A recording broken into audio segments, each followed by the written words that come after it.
शारदा शारदा वदना वदना मुझे सर्वदा सर्वदा स्वागतं सन्निधिं सन्निधिया। ॐ नमस्तस्मै भगवते नारदाय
Thank you.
कारण ज्ञानदैवे रचेला पाहिजे. परंतु तुकाराम महाराजांच्या बाबतीत म्हटलं तर तुका झालासे कळस, ही कळसाची उपमा अशी उगाच नाही मिळत. राजाच्या पुस्तकावरच्या मुकुटाला जशी खूप किंमत असते ना, तशीच कळसालाही किंमत आहे. म्हणून पंढरपूरला गेल्यानंतर यात्रेला प्रत्यक्ष पांडुरंगाचं दर्शन जरी झालं नाही तरी कळसाचं दर्शन म्हणून लोक ठरवतात. आणि अशा कळस होण्याचं भाग्य तुकाराम महाराजांना मिळालं. कारण पाहतो जयाची वले पूर्ण वेदांत वाणी, जयाची वले पूर्ण वेदांत वाणी, म्हणावे कसे हो तया लागे पाणी, म्हणावे कसे हो तया लागे पाणी. परब्रह्म सागर गावा, परब्रह्म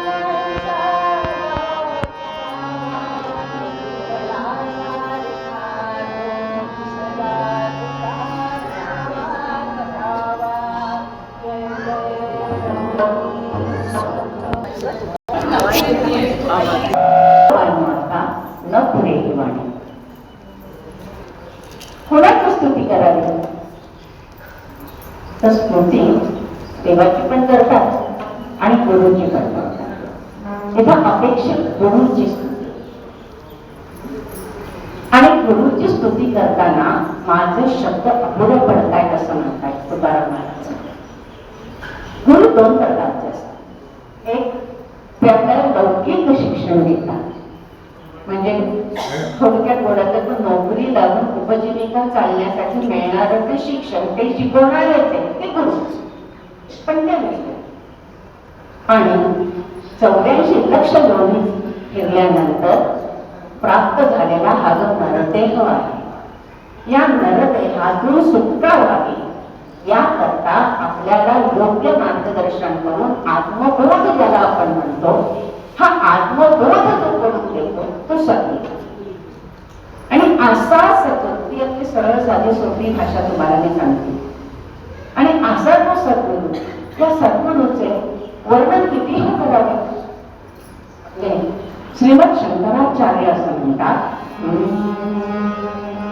वदन्तु शास्त्राणि यजन्तु देवान्, वदन्तु शास्त्राणि यजन्तु देवान्, कुर्वन्तु कर्माणि भजन्तु देवता, आत्मैक्यबोधेन विनापि मुक्ति, आत्मैक्यबोधेन विनापि मुक्ति, न सिद्ध्यति जन्म जन्मान्तरेऽपि।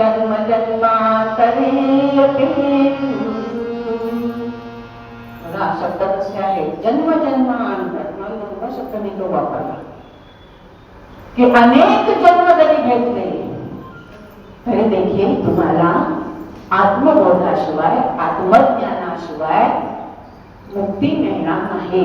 तुम्ही कितीही शास्त्र, पुराण, वेद, उपनिषद सगळं वाचा, सगळ्याचा अभ्यास करा. तुम्हाला असं वाटत असेल की हे वाचून आम्हाला आत्मज्ञान मिळेल आणि आमची मुक्ती होईल का? नाही. देवदेवतांचं भजन, पूजन, कीर्तन श्रवण करणे किंवा आणखी इतर तऱ्हेनं पूजा अर्चा करून आम्हाला मोक्ष मिळेल का? नाही. मग तुम्हाला मोक्ष जर हवा असेल तर सद्गुरू पाहिजे. बघा, मला सांगा, नामदेव महाराजांच्या हातून प्रत्यक्ष भगवंत विठ्ठल जेवत होते, नाही का? माहिती आपल्याला. मग तरीही नामदेव महाराजांना विसोबा खेचरला गुरु करावं लागलं. कारण का? तर मोक्ष हवा असेल, या जन्मातून मुक्ती हवी असेल, पुनरपि जननम पुनरपि मरणम हा खेळ तर पुन्हा चालू व्हावा असं वाटत नसेल, हो नाही असं वाटतंय, तर मग आपल्याला सद्गुरू पाहिजे. आणि तो सद्गुरू असे पाहिजे की जे आपल्याला साधनेने आत्मज्ञानापर्यंत घेऊन जाऊ शकतील. आपल्या समर्थ रामदास स्वामींनी पण असं म्हटलं आहे की जो समर्थपणे उदार,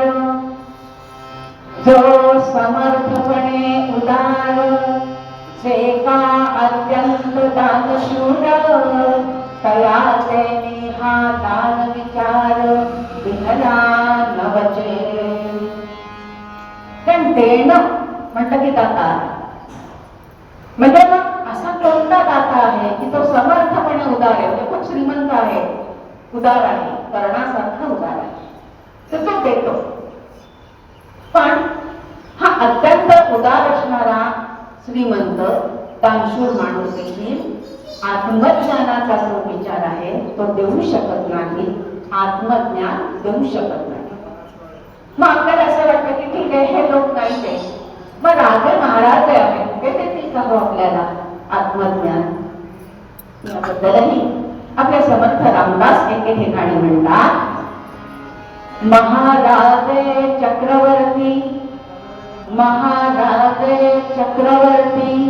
झाले आहेत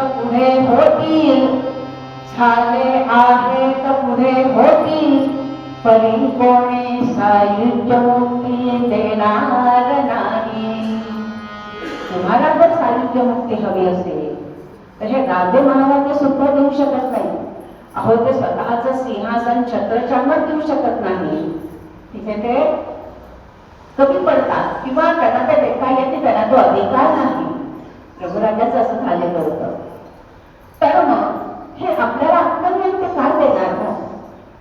मग आपल्याला जर या चक्रातून सुटायचं असेल तर तुकाराम महाराज म्हणतात, हरी प्राप्तीसी उपाय, धरा संतांचे ते पाय. जर तुम्हाला खरोखरच हरिभक्ती हवी असेल, या चक्रातून सुटायचं असेल तर संतांचे पाय धरा. मग हे जे संत आहेत हे काय काय करतात हो? संतांचेच पाय का बरं धरावे? सकाळपासून तुम्ही बराच संत साहित्याचा म्हणण्यापेक्षा समर्थ रामदास स्वामींच्या अनेक ग्रंथांचा गोषवारा घेतलेला आहे. दासबोध आपल्याला माहितीच आहे. तर याच दासबोधामध्ये एके ठिकाणी आपले समर्थ म्हणतात, जे त्रैलोकी नाही दान, जे त्रैलोकी नाही दान, ते करीती संत सज्जन, ते करीती संत सज्जन, तयांचे ते महिमान काय म्हणून वर्णावे. संतांना केवढा त्यांनी मान दिलाय बघा, की ते त्रिलोकामध्ये त्रैलोक्यामध्ये कोणी करू शकत नाही, ते संत करतात. आणि म्हणून संतांचे पाय धरा, संतांना शरण जा, संतांच्या जवळ जा, त्यांच्या सन्निध राहा. आणि अशा तऱ्हेनं संत हे आपल्याला आत्मबोध देऊ शकतात. आत्मसाधना ज्याला आपण म्हणतो ती केल्यानंतर आत्मज्ञान होऊ शकेल आणि ह्या चक्रातून आपण सुटू शकतो. आणि म्हणून असं म्हटलं की संत म्हणजे ब्रह्म, परब्रह्म. संत परब्रह्म आपल्या श्रुती म्हणतात की नेती नेती, म्हणजे हे काही इतकंच नाही, बरोबर ना, अजून खूप आहे. मी त्याचं वर्णन करू शकत नाही, म्हणजे नेती नेती. मग आपले तुकाराम महाराज काय म्हणतात? तुकाराम महाराज म्हणतात संततेची ब्रह्ममूर्ती, संततेची ब्रह्ममूर्ती. आणि त्याच्यापुढे तुका म्हणे सांगू किती. अवया परब्रह्माचं वर्णन काय करू? ज्या वेळेला अशा तऱ्हेनं खूप वर्णन केल्यानंतर आपली मती कुंठित होते, आपल्याला शब्द अपुरे पडतात, बोलता येत नाही. आणि आपल्यापेक्षा खूप थोर असणारी व्यक्ती आपल्या समोर आली की आपले विचारही थांबतात. आणि ज्या ठिकाणी विचार, ज्या ठिकाणी आपले शब्द हे थांबतात, त्या ठिकाणी आपले महाराज म्हणतात की मी एकच कृती करतो. कोणती? आलो बालो आता न फुले बळणी, मस्तक चढणी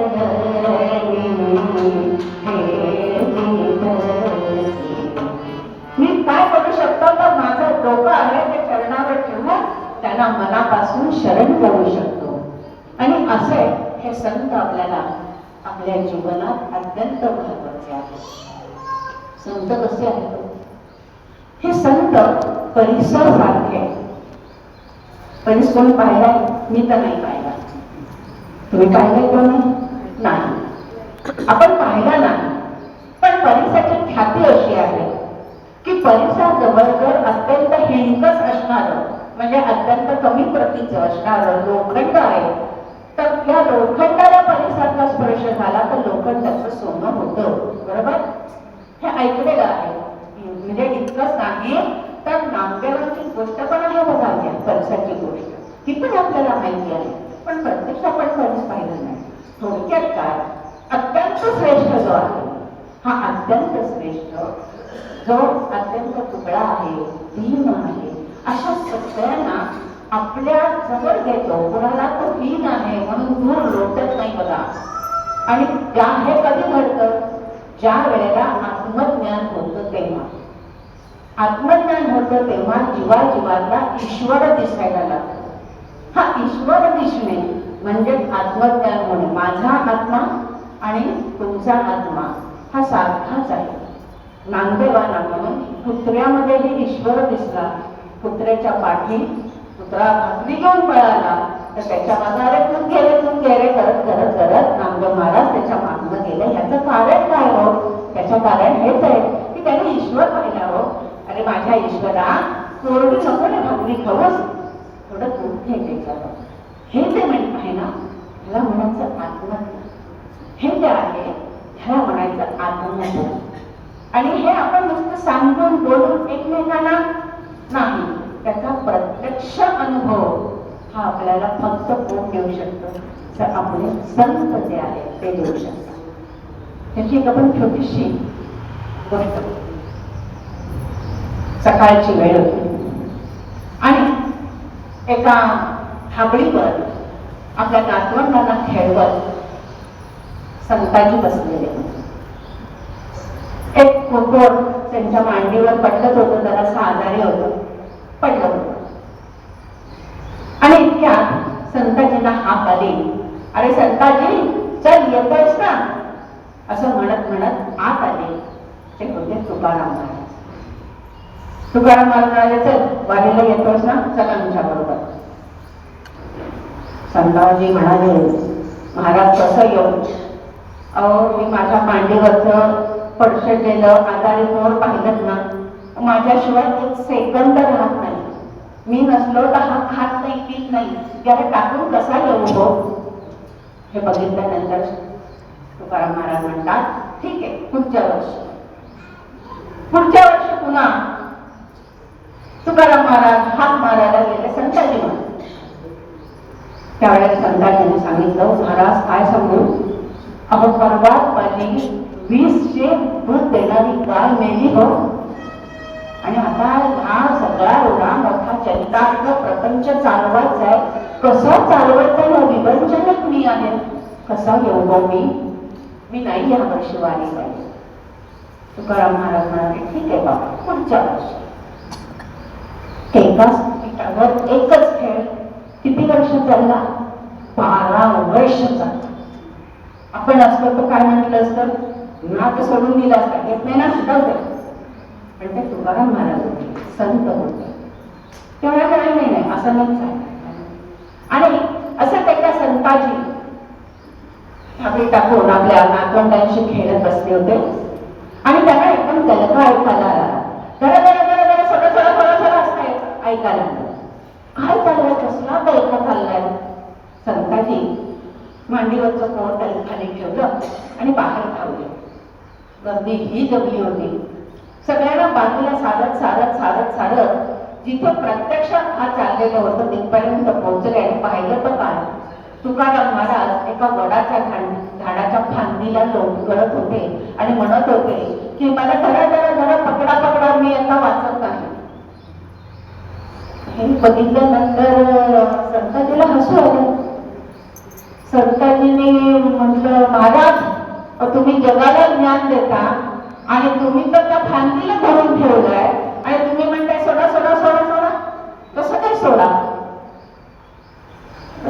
असं करा की तुम्ही जगाला ज्ञान देताय ना, तुम्हाला या वडाच्या फांदीने धरलं का तुम्ही वडाच्या फांदी, तुम्ही वडाच्या फांदीला धरलं की वडाने तुम्हाला धरलं? ठरवा. शब्द कळले? म्हणजे झाडाने तुम्हाला धरलं का तुम्ही झाडाला? हे ऐकल्याबरोबर तुकाराम महाराजांनी फांदी सोडली, खाली उडी मारली आणि तुकाराम महाराज संताजी जवळ गेले, पाठीवरनं हात फिरवला, दृष्टीला दृष्टी घडवली आणि म्हणाले, संताजी किती हुशार आहेस रे, बोल काय बोलतास तू? काही नाही, मी असं म्हणालो की सोडा म्हणजे सुटेल, सोडा म्हणजे सुटेल. परत एकदा काय बोलतास? सोडा म्हणजे सुटेल. मग मला एक तू सांग की या प्रपंच वृक्षाला तू धरलास का प्रपंचाने तुला धरलाय? शहाण्याला शब्दांचा मार पुरेसा असतो. त्याप्रमाणे संताजींना लगेच उलगडलं, महाराजांना काय सांगायचं आहे. त्यांनी त्याच ठिकाणी तुकाराम महाराजांचे पाय धरले आणि म्हणाले, आता मी घरी जात नाही, तुमच्या बरोबरच येतो बरं का. आणि तिथपासून अगदी शेवटपर्यंत हे संताजी तुकाराम महाराजांबरोबर होते. तुकाराम महाराजांचे जे 14 टाळकरी, त्यातले प्रमुख टाळकरी संतू जगनाडे, संताजी जगनाडे, ते हे संताजी. आणि त्यांची सदुमरे या ठिकाणी, तळेगाव जवळ आहे बघा सदुमरे, या ठिकाणी समाधी आहे. मोठी जत्रा भरते, अनेक लोक त्या ठिकाणी जातात, दर्शन घेतात. तर असे हे संताजी. मग मला सांगा की गुरु त्यांच्यापाशी आले आणि घेऊन गेले की नाही? त्यांना निश्चित गेले. संताजींची इच्छा होती का? होती, पण जाता येत नव्हतं. म्हणजे कशात अडकले होते? प्रपंचात अडकले होते. हा मोह कोणी सोडवला? हा मोह गुरुने सोडवला. तसा तुमचा आमचा मोह जो आहे तो सोडवणारा गुरु आपल्याला शिकला तुम्ही साधनेच्या दृष्टीनं, आत्मसाधनेच्या दृष्टीनं, आत्मबोधाच्या दृष्टीनं, आत्मज्ञानाच्या दृष्टीनं वाटचालीला सुरुवात होईल. असे हे संत. हे संत कधीही तुमच्याशी रागावून बोलणार नाही, अत्यंत शांततेने बोलतात. बघा हे संत घेऊन जाणारे जे असतात या संतांच्या आपण जवळ बसावं. त्या आपल्याला आत्मज्ञान होतं आणि हे संत आपल्याला खरा आपला आत्मोद्धार करतात आणि म्हणतात की संतांच्या जवळ आपण कायम असावे, त्यांची स्तुती करावी.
आणि मग पुढच्या रंगाला सुरुवात.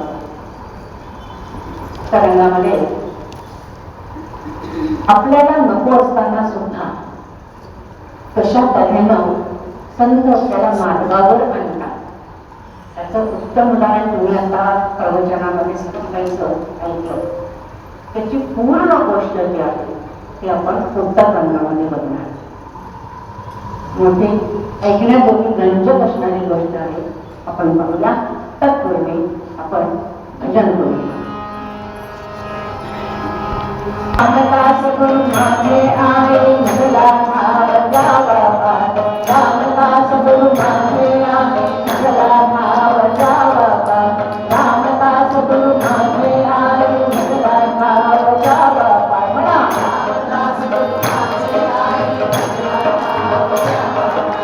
रामदास गुरु माझे आहे मला भाव जावा, रामदास गुरु माझे आहे मला भाव जावा, रामदास गुरु माझे आहे मला भाव जावा.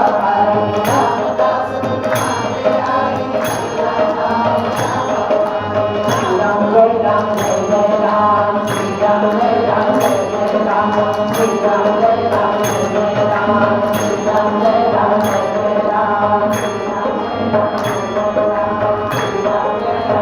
राम जय जय राम, श्री राम जय राम जय जय राम, श्री राम जय राम जय जय राम, श्री राम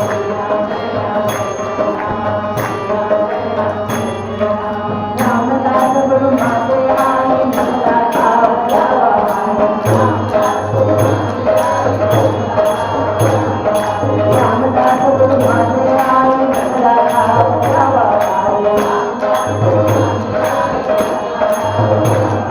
श्री राम जय राम जय जय राम, श्री राम जय राम जय जय राम,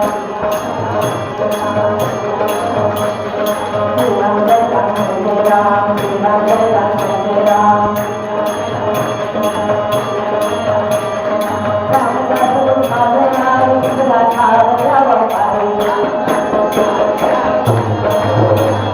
रामदास गुरु माझे आहे मला भाव जावा.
जन्मला अंजनी माळसाचा जया नाम ते शोभले रामदास जया शोभले राम ते रामदास तया रामदास नमस्कार माझा तया रामदास नमस्कार माझा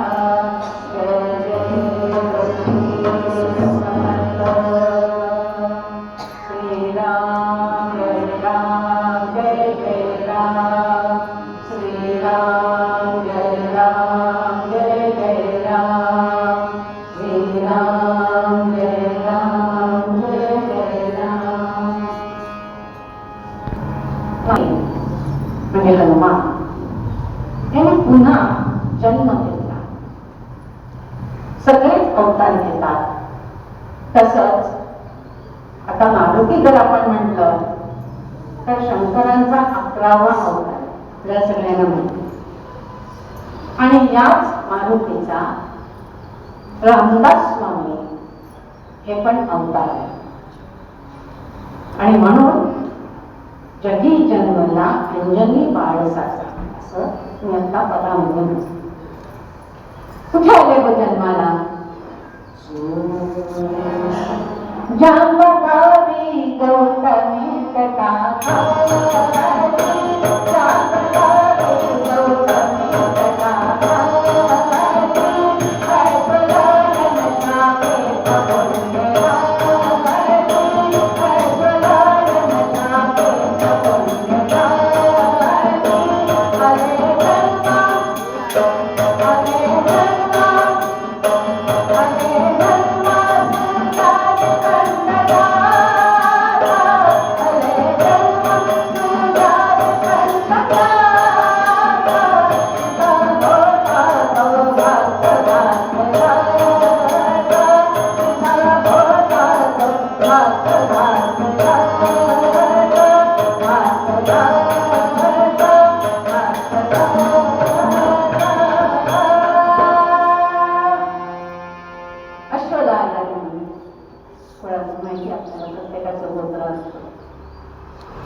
सचान गावामध्ये गौतमी नदीच्या काठी एक गाव आहे परंतु तालुक्यामध्ये आताचं जालना. आणि अशा या गावामध्ये सूर्याजी पंत यांच्या पोटी जन्म झाला. एका बाळाचा एका जन्म एक उत्तम असणारा पुत्र असा आपण त्याला म्हणतो. या सूर्याजी पंतांच्या पिढीमध्ये 21 पिढ्या सूर्याची उपासना करत असत. आदित्य हृदय वगैरे त्यांच्याकडे मोठ्या प्रमाणात होत असत. आणि 21 पिढ्या सूर्य उपासना. त्यामुळे पहिला पुत्र झाला त्याचं नाव ठेवलं गंगाधर. आणि नंतर आणखीन एक पुत्र झाला सूर्यप्रतापे करुणी त्या सूर्यप्रतापे करुणी पुत्र झाला दैदिप्यमान पुत्र झाला दैदिप्यमान म्हणून नाम नारायण ठेविले की तयारे. आदित्य नारायणाच्या कृपेने हा दैदिप्यमान मुलगा जन्माला आला. पण सूर्याजी पंतांनी मुलाचं नाव ठेवलं नारायण, आदित्य नारायण. त्यापैकी पैकी नारायण नाव घेतलं. आता बघा, मारुतीचा अवतार आणि नाव आहे नारायण. हळूहळू नारायण लहानाचा मोठा होत होता, पण थोड्या मात्र कशा होत्या? मारुतीच्या. झाडावर चढावं, या फांदीवरनं त्या फांदीवर उड्या माराव्या, डुबक्या नदीमध्ये, हौदामध्ये, त्या ठिकाणी असणाऱ्या तलावामध्ये खूप तुंबावं, पारंब्या खेळाव्या, अशा तऱ्हेचं होत सगळं. आणि काय काय वेळेला तर एखादा ओसाड असणाऱ्या, गावाच्या बाहेर असणारं ओसाड असणारं मंदिर तिथे जाऊन ध्यान लावून बसायचा तासन तास, पत्ताही नसायचा कोणाला. आणि असा एका लपंडावाचा खेळ खेळत असताना रात्र झाली तरी त्याचा पत्ताच नाही, नारायणाचा पत्ताच नाही. आईला काळजी लागली, लहान पोरगं गेलं कुठे? काय भर शोधून आले, नारायण ऐका, नारायण ऐका, नारायण ऐका म्हणून सांगायला विचारत होती, पण कुणाहीकडेच सापडला नाही. संध्याकाळची वेळ म्हणून काहीतरी आणण्यासाठी म्हणून माझघरात गेली, तर माझघरामध्ये एका फंटाळामध्ये ध्यान लावून बसलेले आपले महाराज होते. धावत पटकन गेली जवळ, त्याचा कान किरगळला, म्हणाले, अरे नारायणा, मी काय भर शोधत होते तुला, गेले 2 तास मी शोधती आहे आणि तू इथे बसलास होय, काय कसलं चिंतन करतोयस? अगं आई, चिंतन करतोय कशाचं माहिती? चिंता करतो विश्वाची. एवढ्या शब्दाच्या तोंडातनं आलेले हे शब्द त्या माऊलीला कळले नाही, पण जो बोलला होता त्याला मात्र ते शब्द कळले नाही. आणि अशा तऱ्हेनं हा लहानाचा मोठा होत होता, 5 वर्षाचा झाला, मौजी बंधन झालं. दुर्दैवास मौजी बंधन झालं आणि नारायणाचे वडील निवडले. सगळी जबाबदारी गंगाधर पंतांवर घेऊन बसली. ते निभत होते, पण नारायणाचा मूळपणा काही संपत नव्हता. शेजार काकाचा म्हणायला लागले, याचं लग्न करून टाका म्हणजे याचा मूळपणा संपेल. त्या काळी म्हणत होते, आता नाही ना तुम्हाला. आणि तुम्हाला आपल्याकडे माहिती आहे की मामाची मुलगी साधत असेल, म्हणजे किंबहुना मराठवाड्यामध्ये अजूनही ती प्रथा आहे की मामाची मुलगीच करून आणायची. त्याप्रमाणे मामाला बोलावणं घडलं, परंतु सगळ्यात महत्वाचं नारायण होता. तो मग लग्नालाच त्याला बोलला, तर काय करावं काय? शेवटी त्याच्याकडनं कसं तरी बदलून घेत नारायणाच्या आईने सांगितलं, बाबा रे, डोळ्यावर उभं राहायचं, मला बघायचं आहे आणि तू डोळ्यावर उभं राहायचं. गोष्ट कुठं मी खूप छोटी करून सांगतो. तर नारायणाला ठीक आहे, एवढं त्यांना डोळ्यावर उभं राहूनच फक्त तुला बघायचं आहे ना, हरकत नाही, ठीक आहे. आणि म्हणून मामाच्या गावी लग्न सगळं वराड केलं तिथे. वराड केलं, सगळं सोपस्कार झाले. लग्नाच्या आधीचे गोरड मुहूर्त होता. मामाने मुलीला आणा, दुसऱ्या साईडला मामाने मुलाला आणा, दोघे जण उभे राहिले, मध्ये अंतरपाठ ठरला गेला. आणि पुढे काय झालं? सावधान है शब्द उभारा,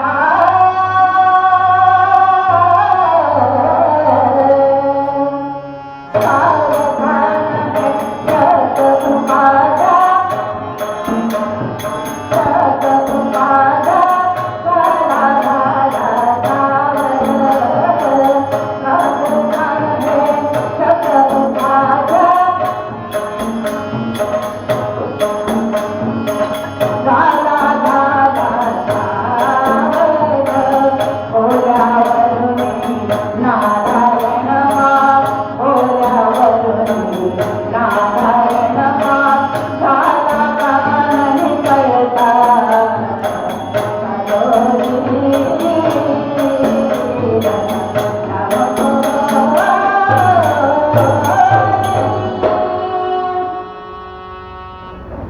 सावधान हा शब्द भट्टीने उच्चारला. बाकी सगळे आनंदात होते लग्न लागताय म्हणून, पण खऱ्या अर्थाने सावध झाला तो नारायण. आणि सावधान हे शब्द ऐकता क्षणी जो डोळ्यावरनं पळाला, तो सगळीकडे नुसतं दळा दळा दळा दळा पळा पळा पळा पळा, पकडा पकडा पकडा, कोणाला दळा कोणाला पकडा, काहीच कोणाला कळेना.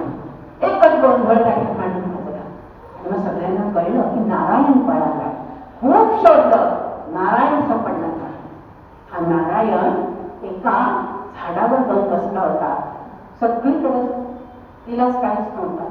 सगळीकडे सांगतील झाले, सगळेजण आपापल्या घरी गेले. रात्र झाली आणि नारायण खाली उतरला झाडावर आणि नदीच्या कडेने 15 दिवस चालत राहिला. पोहोचला नाशिक.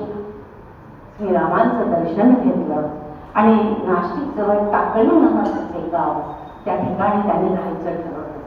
गावाबाहेर एक छोटी झोपडी बांधली, तिथे राहू लागला. दिनचर्या कशी होती पहा. ब्राह्मण मुहूर्तावर उठायचं. ब्राह्मण मुहूर्त म्हणजे अगदी पहाटे. ब्राह्मण मुहूर्तावर उठायचं. अगदी कमरे इतक्या छाती इतक्या पाण्यामध्ये उभं राहून गायत्रीचं पुरस्चरण करायचं. श्रीराम मंत्र म्हणायचा 13 कोटी. श्रीराम जय राम जय जय राम 13 कोटी जप त्यांनी केला. दुपार झाली ते नाशिक मध्ये जावं. 5 घरी भिक्षा मागायची. त्या ठिकाणी म्हणायचं जय जय रघुवीर समर्थ, जय जय रघुवीर समर्थ. मिळेल ती भिक्षा द्यायची, मागायचं नाही. मिळालेल्या भिक्षेचे 3 भाग करायचे. एक भाग गाईला खायला घालायचा, एक भाग गंगेला अर्पण करायचा आणि तिसरा जो भाग आहे तो एका फडक्यात बांधायचा, नदीच्या पात्रामध्ये बुचकळायचा आणि मग तो सेवन करायचा. भगवंताचा प्रसाद का हो हा 3 वेळा बुचकळायचा. कशासाठी? तर त्या अन्नातले रस जे आहे ते सगळे निघून जावे, म्हणजे जिभेला कोणतीही चव कळू नये, कशामध्येही अडकू नये. नाही तर आपल्याला बघा गोड खायची इच्छा होते, तिखट खायची इच्छा, चमचमीत हवं. तसं कुठलीही चव आपल्याला कळू नये, कुठलीही चव आपल्याजवळ जाऊ नये म्हणून प्रक्षालन करणे. हे अन्न प्रक्षालन करून मग ते भक्षण करत असत, त्याशिवाय ते खात नसत. संध्याकाळ झाली की पुन्हा नाशिकमध्ये जाऊन रामाच्या देवळामध्ये प्रवचन कीर्तन असं अनेक चालत असेल, त्या ठिकाणी श्रवण करावं.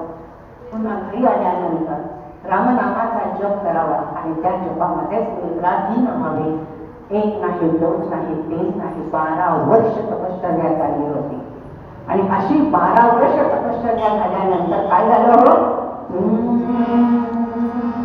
आचरणी तपश्चर्येला, आचरणी तपश्चर्येला रघुनंदन अपुला तेरा साधे, रघुनंदन अपुला तेरा साधे. आचरणी तपश्चर्येला, आचरणी तपश्चर्येला रघुनंदन अपुला तेरा साधे.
अक्षरशः प्रभू रामचंद्रांचे पाय ठरले.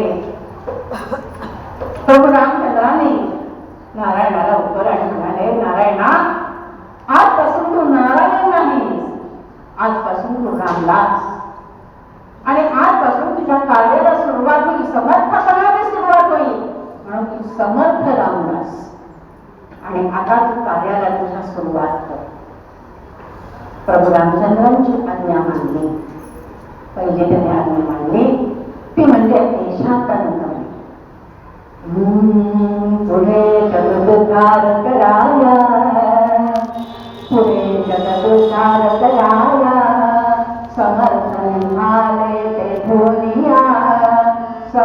निघाले पेटवूनिया.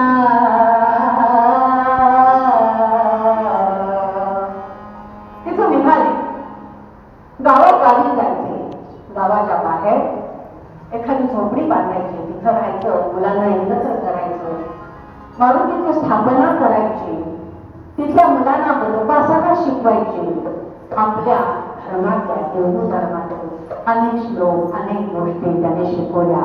सनातन धर्म म्हणजे काय त्याची पहिली पायरी जी आहे ती या रामदास स्वामींनी बघा अशा तऱ्हेनं जनसामान्यामध्ये होतो. आणि जिथे जात तिथे मारुतीची स्थापना आणि बरोपासना.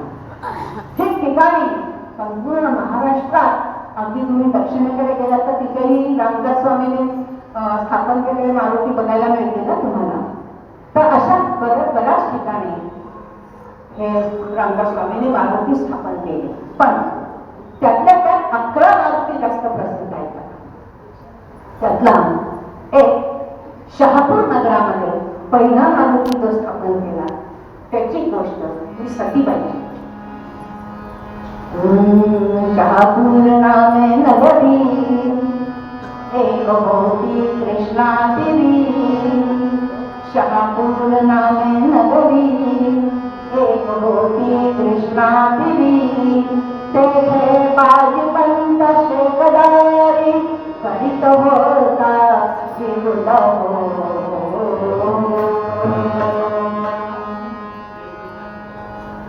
हे जे शहापूर नावाचं जे गाव होतं त्या गावाच्या ठिकाणी रामदास स्वामी आले. त्याने पाहिलं आता इथं मुक्काम करूया हरकत नाही म्हणून गावाच्या बाहेर झोपडी उभारली. आणि पहाटे त्यांची दिनचर्या सुरू व्हायची.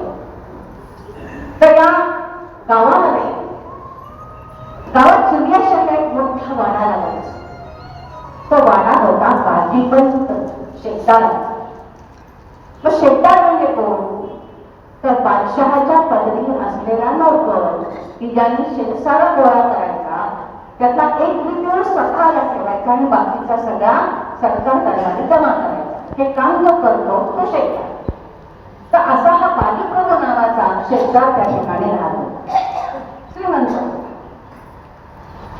एक दुसऱ्या दिवशी रामदास स्वामी येशीतून आत आले. पाहिलं तर मोठा टोलेजंग वाडा होता. मनात विचार केला टोलेजंग वाडा म्हणजे बरंच प्रस्थ दिसतंय, बरं मोठं, जावं की न जावं, कारण भिक्षा मिळेल का नाही याची खात्री नसते नाही का. मोठ्या झोपडीत जा पटकन भिक्षा मिळेल. अर्धी नितकोर चतकोर काहीतरी व्हायला निश्चित नाही. या ठिकाणी जावं का नाही विचार करायला. पुढे म्हणाले मनात विचार केला झोपडी असो नाही का महाल असो मला काय त्याचं. ब्राह्मणाची दीक्षा मागितली पाहिजे भिक्षा. माझी दीक्षा आहे ती, मी भिक्षा मागितलीच पाहिजे. आणि म्हणून पुढे गेलं. पुढे गेल्यानंतर डोकावून पाहिलं तर छानसं अंगण सारवलेलं होतं. सुंदरशी रांगोळी काढलेली होती. तुळशी वृंदावनावर तुळस छान डुलत होती. त्या ठिकाणी महाराजांना वाटलं बरं ठिकाणी भिक्षा मागावी. उभे राहिले आणि म्हणाले जोरात म्हणाले जय जय रघुवीर समर्थ, जय जय रघुवीर समर्थ. श्रीराम जय राम जय जय राम. श्रीराम जय राम जय जय राम. हॅलो. आतमध्ये बाजीपंताची बायको सतीबाई. हा बाजीपंत अत्यंत कंजूस होता. त्याची बायको त्याच्यासारखीच होती, अत्यंत कंजूस. तिच्या कानाला शब्द पडले श्रीराम जय राम जय जय राम. राग आला व तिला, भयंकर राग आला. कशाचा राग आला तिला कारण त्या बाईने कधी पोथ्या पुराण किंवा निबंध ऐकलेलंच नव्हतं. त्यामुळं तिला एवढंच माहिती होतं की रामनाम कधी घ्यायचं. चौघांच्या खांद्यावरनं जात असताना राम बोललो सत्य हे थोडंच माहिती. त्यामुळे तिला वाटलं की भल्या पहाटे राम प्रहरी हे काय नाम, अशुभ नाम माझ्या दारासमोर घेतलं जात आहे. म्हणून अत्यंत रागाने ती मोठ्या तावात बाहेर आली आणि काय म्हणतीये ग नको बोलू सगळे जो त्याच्यात, नको बोलू सगळे जो त्याच्यात. भल भलते भलता घरी रे, भल भलते भलता घरी. माशी कमळवी नसे, माशी कमळवी नसे. बरी पोरांनी तो सरी हो, बरी पोरांनी तो सरी. सुना कर कसवेली पणी, सुना कर कसवेली पणी.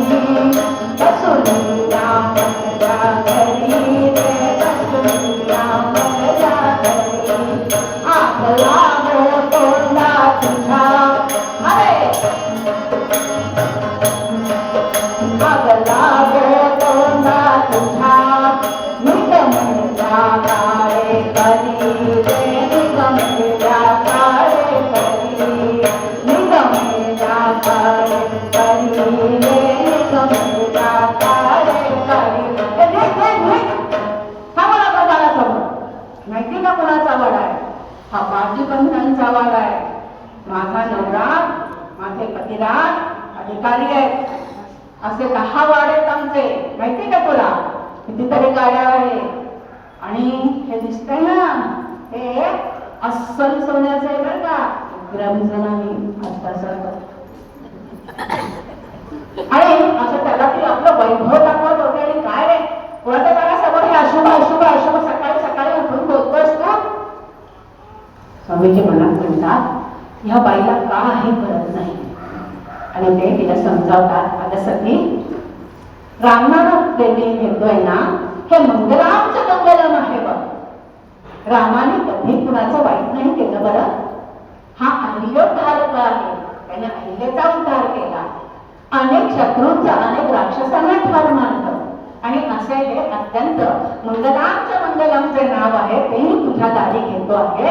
तर तू अशी रागवतेस का गं? तुला माहिती आहे का, प्रत्यक्ष भगवान शंकराने या आपल्या श्रीरामांचं नाव घेतलं होतं. तुला माहिती आहे, समग्र मंथन जेव्हा केलं ना, तेव्हा 14 रत्न निघाली. पण त्याच्यामध्ये हलाहल कालपट देश देवत तेही निघालं. त्रिभुवनाला जाळत होता हे वेश. असुर पळून गेले, देवही पळून गेले. आणि त्या हलाहलाला आता कोणी न्याय द्यावा, कोणी ते घ्यावं? देवोचा देव महादेव त्याने ते घेतलं त्रिभुवनाला वाचवण्याकरता, त्रैलोक्याला वाचवण्याकरता. आणि ते प्राशन केलं. ते प्राशन केलं मात्र, आणि अंगाचा भयंकर दाह व्हायला लागला. पहिल्यांदा भगवान शंकराने काय केलं? सर्वांगाला भस्म लपेटून घेतलं, भस्म लावलं. भस्म थंड असतं, उपयोग होईल. मग दुसरा प्रयोग झाला की सगळे नाग सर्प एकत्र आले, शरीराला विळखी घातले. थंड असतात, सर्प थंड असतात. त्यांनी सगळं शरीर लपेटून घेतलं, तरीही ताग शमेना. तिसरा उपाय केला, डोक्यावर गंगा धारण केली, तरीही ताग शमेना. चौथा उपाय केला, डोक्यावर चंद्र धारण केला, अत्यंत शीतल, तरीही काही होईना. शेवटी या प्रभू रामचंद्राने काय केलं माहितीये? अगं माझ्या रामाचं नाव घेतलं, श्रीराम जय राम जय जय राम, श्रीराम जय राम जय जय राम, श्रीराम जय राम जय जय राम. अगं जर तसं रामचंद्रांचं नाव घ्यायला लागले ना, तसं त्यांचा दाह शांत झाला. आणि असं हे मंगलांचे मंगलम असं असणारं हे नाव आहे. आणि ते तू अशुभ म्हणतेस नाही ग, ते अशुभ नाही. आणि हे जे तू मला वैभव सांगतेस ना तुझं, मला सांग, हे सगळं वैभव, दागदागिने, घर तुझ्या बरोबर वरती येणार आहे का ग? घेऊन जाणार आहेस तू हे सगळं? काय खरं बोल की हे यातलं काय तुझ्या बरोबर येणार आहे? कारण ती विचार करत होती काय येणार आहे. तेव्हा रामदास स्वामी म्हणाले, हस्तस्य भूषणं दानं. हाताचं काय आहे? वैभव, दान करणे. हस्तस्य भूषणं दानं, सत्यं कंठस्य भूषणं. खरं बोला. तिसरं, श्रोत्रस्य भूषणं शास्त्रं. श्रोत्रस्य भूषणं शास्त्रं भूषणं किं प्रयोजनं. कशाला वाटतं तुम्हाला भूषण? ही भूषण तुम्ही वापरा. हाताचं ते आहे दान करणं, कानाने शास्त्र ऐका, आणखी खरं बोला. ही भूषण तुम्ही मिरवा, ते तुमच्या उपयोगी पडेल, ते तुम्हाला सन्मार्गाला लावेल. पण ही काहीही ऐकून घेण्याच्या मनस्थितीत नव्हती. तिला वाटलं आता या जोगड्याला काहीतरी चांगलाच उपाय केला पाहिजे. त्यावेळेला सतीबाई पहिलं काम करत होती, घरातलं पहिलं काम करत होती. म्हणजे काय करत होती तर पूर्वी जमिनीच्या होत्या त्या सारवाव्या लागायच्या बघा, फरशा नव्हत्या, आणि म्हणून पहिलं काम म्हणजे सारवणं. या श्री सतीबाई जी आहे तिने काय करायची, ती शेणकाळा मोठा कालवायचा, चांगला मोठा 9 वारी साडी 9 वारी पातळ घ्यायचं, त्यात बुडवायचं आणि एक फटकारा मारायचा. कारण कोसळ्या मोठमोठ्या, अंगण मोठमोठी, एक फटकारा मारला की निम्मी ओसरी सारवून घ्यायची. दुसरा फटकारा मारला की पुढची जी ओसरी असेल ती सारवून घ्यायची. तर असं हे तिच्या ते काम चाललेलं होतं. आज तिला काय करावं असं करता करता पोतेला तिला दिसलं. काय केलं तिने, ते पोतेलाच उचललं. होते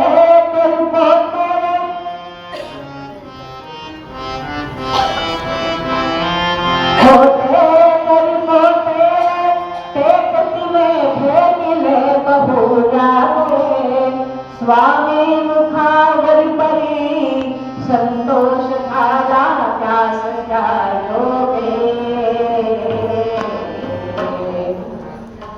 आणि त्या सतीबाईने ते पोतेर आणलं 9 वारी साडीचं, ते एकदम असं फेकून दिलं. आपल्या स्वामींच्या मुखावरच ते पोतेर पडलं. मी तुम्हाला विचारते, रामदास स्वामी रागवले का हो? राग आला का त्यांना? नाही आला. कारण ते संत होते, ते कधीच रागवत नव्हते. आणि त्यामुळे त्यांना राग नाही आला. त्याने ते पोतेर गोळा केलं, मनात विचार केला की या बाईला कधी काही देणं माहिती नाही, निदान मला पोतेर तरी तिला दिलं. आणि हे पोतेर म्हणजे तिचं विषय रूपी बरबटलेलं मन आहे. आणि या बरबटलेल्या मनामध्ये विषय विकार दूर करून तिच्या मनात श्रीरामाचं नाव रुजवणं हे माझं काम आहे, आणि ते केल्याशिवाय मी पुढे जाणार नाही. हा मनात विचार केला. ते पोतेर घेतलं, कृष्णेकाठी आले, स्वच्छ धुतलं. पोतेर होतं ते स्वच्छ धुतलं. शेण हे अत्यंत डाग काढणार साबण आहे असं म्हणायला हरकत नाही. आता आपल्याला साबणच फक्त माहिती आहे, आणि मग वेगवेगळ्या घ्यायला तिथे हा टाक करतो, तो टाक करतो, अंक करतो, पंक करतो. पण खरं शेण हे अत्यंत निर्मल निर्जल असं करणारं हे शेण आहे. ते शेणाने बरबटलेलं हे होतं पातळ, ते त्यांनी गंगेमध्ये कृष्णेमध्ये स्वच्छ धुतलं, कडकडीत उन्हात वाढवलं, त्याच्या उभ्या पट्ट्या केल्या, तुळशीच्या मोठ्या मोठ्या काड्या आणल्या, त्याला त्या पट्ट्या जोडल्या, म्हणजे रुंडाळ्या केल्या. आणि मग त्यांनी भिक्षेमध्ये साधूक दूध मागून आणलं. त्याच्यामध्ये त्या सगळ्या वाती तयार झालेल्या होत्या, काळवाती, त्या सगळ्या भिजवल्या. आणि मग सुरू झाला रोजचा रामदास स्वामींचा परिपाठ. पहाटे उठावं, एक काकडा घ्यावा, रामाच्या देवळात जावं आणि प्रभू रामचंद्राला निलवावं. रामा, हा जो काकडा आहे ना, हा सतीबाईचा आहे बरं, पातळाचा. तिच्या मनात तुझे नाव रुजवावं म्हणून मी हा काकडा लावतो. बघ बरं.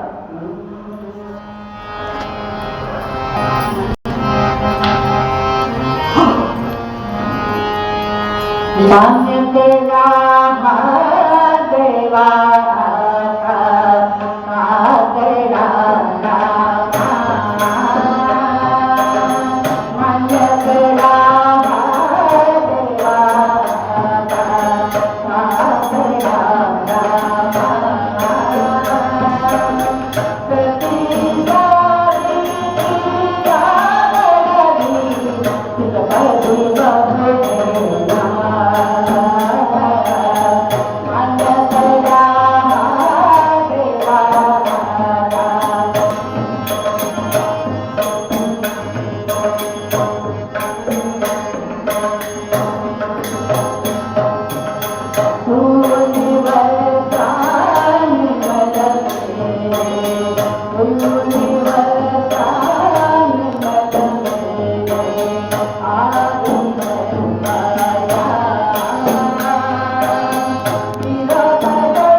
हा काकडा मान्य करा आणि या सतीबाईच्या मनामध्ये अंतःकरणामध्ये प्रभू राम भक्ती उदयास येवो अशी रोज प्रार्थना करत असत.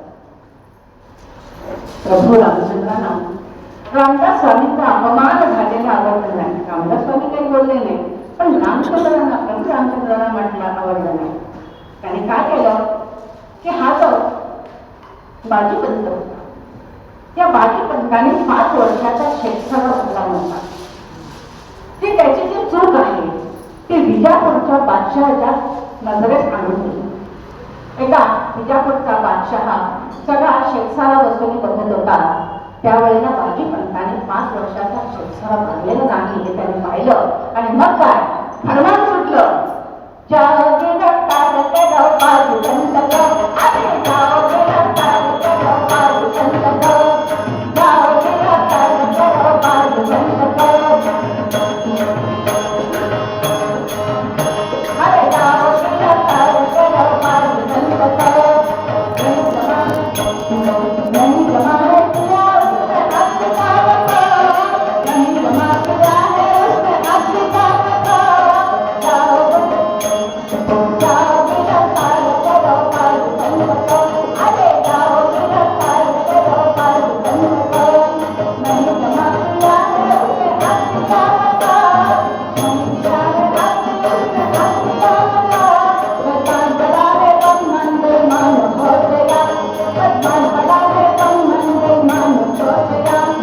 मराठवाडे तो नाम लिखा गया, मराठवाडे तो नाम लिखा गया. जाओगे रफ्तार करो बाजूबंद करो, अरे जाओगे रफ्तार करो बाजूबंद करो, बाजूबंद करो बाजूबंद करो. हनुमान निघालं. हनुमान निघाल्याबरोबर मग काय हो, लगेच निघाले सैनिक निघाले. बाजीपंताला अटक झाली. बादशहाने त्याला 2 घाट टाकला. तुला कळलं की माझ्या नवऱ्याला कैदेत का टाकलं, कारण पोलीस तो काहीही कळत नसेल. सरकार माळकाय एकतर म्हणाली, अगं माझ्या पतीचंही असं झालं होतं ना, तेव्हा मी ना खरोबरा नवत बोलले होते. म्हणजे ते काय मी माणसाला नवत बोलले तसे म्हणजे काय घेतो दिला का खंडोबाला नवत बोलले. तर हा तऱ्यांना सांगत होता आणि सांगायचा पण काही विषय नाही का, काहीही करायला तयार होते. आणि माझ्या नवऱ्याला तिथून यावं एवढी एकच प्रार्थना होती. आणि काय म्हणत होती ती, सत्वरी पावर तो मला, सत्वरी पावर तो मला, सत्वरी पावर तो मला. प्रभो वैताळ, प्रभो वैताळ, प्रभो वैताळ. विश्वाय कथितन माझा, पतीराय कथितन माझा, खंडोबाले तुमच्या राया.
ऐसे नाना उपाय तुम्ही केले, पहिले कधी उपाय न चाले. कारण जेथे सत्यासन नसे ठाव तेथे यश